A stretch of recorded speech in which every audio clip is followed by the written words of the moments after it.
It's Conduit News Radio with Paul Harrell. On Friday, welcome back to the program, by the way. On Friday, we brought you this story about this New York Times editor, new hire, Sarah Jeong, and how she made all these racist tweets about white people and how there's this double standard. I want to introduce you to Mr. Brian Maloney. He is a media and political analyst. He's the editor-in-chief of the Media Equalizer. You can find out more. It's mediaequalizer.com. Brian, welcome to the program, sir. Hey, thanks for having me on. Absolutely. So I was looking at this piece you got up here. Megan Barth over at mediaequalizer.com, headline, "The New York Times doubles down on their hiring of an unapologetic anti-white racist." This is a fascinating double standard that we're seeing on display, isn't it? Well, it really is. It looks like the New York Times made a terrible mistake, and then rather than admitting to it and letting her go, they doubled down on it and made all kinds of ridiculous excuses for why they should keep her. Yeah, and they're saying that, these tweets, I mean, cancel white people, that they claim that she said some of this, though, because she was being harassed, and they tried to make her the victim in this. Which, I mean, if you read these tweets, some of these were not, she wasn't doing this as satire like some of the claims are. I mean, not all of it was that way. It's pretty distasteful. And a lot of people are raising the question, if you'd substituted black people or Jewish people in this situation, then there would have been outrage. Well, that's exactly right, and that excuse that they gave really didn't hold water, because when you really went back through her tweets, I mean, she has a years-long pattern of hate-filled activity across Twitter. So the idea that this was some kind of way she was trying to fight back against racism is something that they cooked up, I think, on the fly. And I don't think it convinced very many people. So the New York Times has a real, I think, PR crisis on their hands. But in their eyes, there's some kind of voice of virtue and reason. And I mean, we're living in wacky times. We really are. And the politically correct crowd, there's no extreme that's too far out there for them now. Do you think, we're talking with Brian Maloney, from MediaEqualizer.com, the editor-in-chief there. Do you think the left has now successfully redefined what racism is? Well, they're trying to do that. That's certainly the case here. And, I mean, it's very interesting when you look at this woman's background. This is clearly an affirmative action hire, and that the New York Times is trying to say, well, we believe in diversity, and we've got we're bringing on voices of whatever, but what kind of oppression has she ever experienced in her life as an Asian American? I mean, that's a very important question to ask compared to someone that is, say, African American or a group that might have experienced something significant. And I don't know why the New York Times brought this upon themselves. They say they checked into her background. They say they had looked at all these tweets and talked to her about them. I suspect they hadn't, and I think they made it all up after the fact to try to, pull themselves out of a ridiculous situation, but it didn't work. Yeah, and then I was reading here, Miss Barth, on your website here. The New York Times can hire and fire whomever they would like. But do you believe they would have hired any journalist whose past tweets were aimed at black men or black people? One would hope not, and highly doubtful. Yet the New York Times apologizes not to their white readers for their lack of journalistic integrity and promised impartiality, but to their newest employee for her Asian female suffrage from 2 random tweets. John conveniently labels her racist tweets as satire, and the New York Times simply says they don't condone it. Who would? Someone who hires her condones this kind of activity. And so now somebody, and this is my old thing, if you're a newspaper and trying to be the paper of record like the New York Times, and now you're an editor there, and you have clearly you have a lot of problems with white people. I mean, she compared white people to goblins that should live underground. And yet that's okay.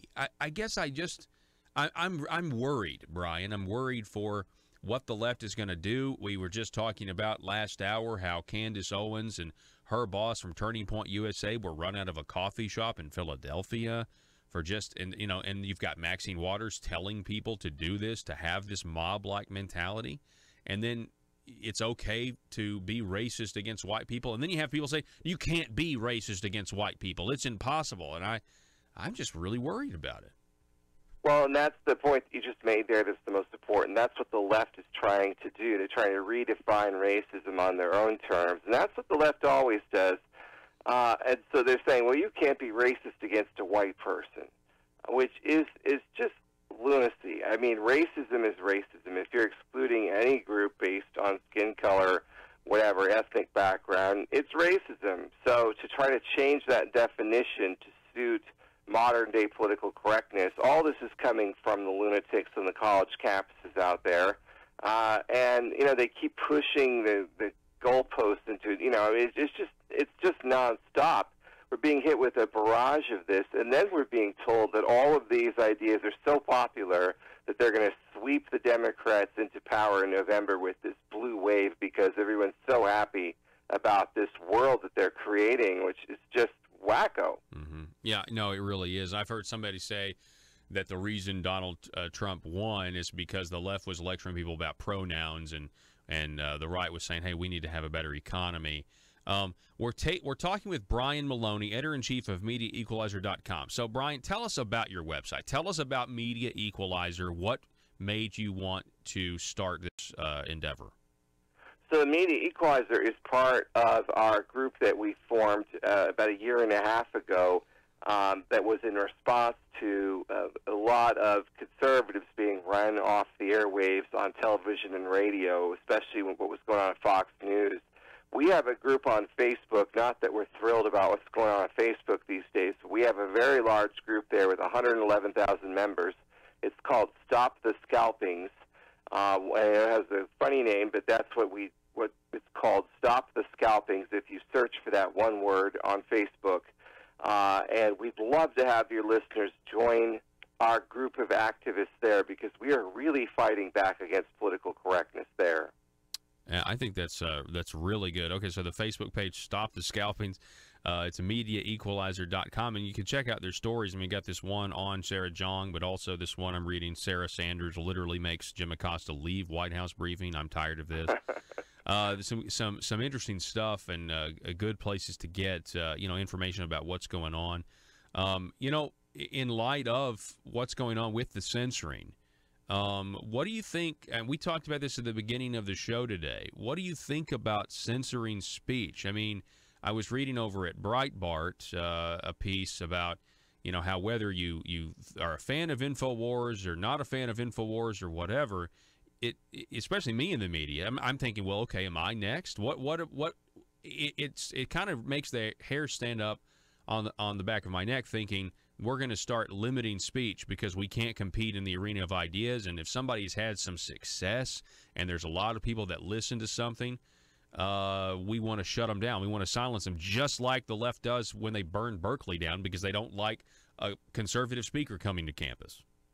Well, that's exactly right. And what we've done in this country, foolishly, is that we've allowed a handful of billionaires to control and regulate speech based on the political standards inside Silicon Valley, which is in the San Francisco Bay Area, which is the most liberal place in the country. So we were foolish to sit back and allow this to happen.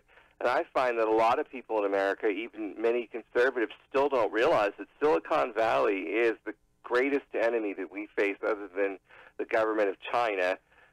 Silicon Valley is our enemy, and it's out to hurt us. It's out to wipe us off the face of the earth. And, I mean, it is out to take away our websites and our Twitter and Facebook accounts and keep us from being able to have advertisers or to raise money for a political cause.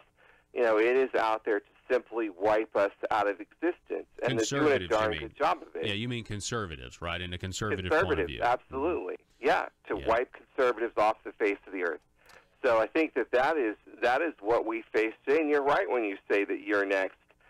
any of us are next. You know, they are basically now controlling the Internet, which is not what the Internet was supposed to be about. It was not supposed to be controlled by Google and Amazon and Netflix and Apple and Facebook, and that's really who is running the show now. And they're determining what we see and what we think and what we do, and we have a fight on our hands. I would agree, and I know you got to go here in a minute, but just kind of building on that, I think there are a few stories that pop up every now and then that kind of, you know, expose the Wizard of Oz, so to speak, behind the curtain. And I think one of those stories was over the weekend where Angela Merkel now, because if you Google leader of the free world, Angela Merkel's name comes up. And I'm thinking, my goodness, they have such contempt for this, you know, this man, Donald Trump, who is clearly anti-status quo. I mean, he clearly is shaking things up so much that there's somebody who is, you know, figuring out a way to they're so upset that they changed the search results for leader of the free world. I mean, that's crazy. Well, it is, and the bottom line is it's Trump himself who needs to start breaking up these Silicon Valley monopolies. This is like the railroad robber barons all over again, and companies like Amazon and Google and others need to be broken up as trusts. I mean, and the government has the right and the power to do that, and they should do that here. And I'm not a big government guy by any means, but this is a perfectly legitimate use of antitrust powers that are afforded to the federal government. Yeah, I've certainly heard that one before, antitrust laws. That's interesting. Well, Brian Maloney, I appreciate it, sir. I know you've got another interview to get to, editor-in-chief of MediaEqualizer.com. We're going to make a separate YouTube video of this interview, get it out to everybody. And what was the Facebook group again? Sure, it's called Stop the Scalpings. One word, Stop the Scalpings. Just search for that. We'd love to have you there, and we're up to all kinds of great things there, so hope to see you. All righty, Brian Maloney, appreciate it. Great to meet you, sir. Thank you so much. Have a great day. Thank you. Folks, we're going to take a break. You're listening to Conduit News Radio, and we'll be back in just a moment.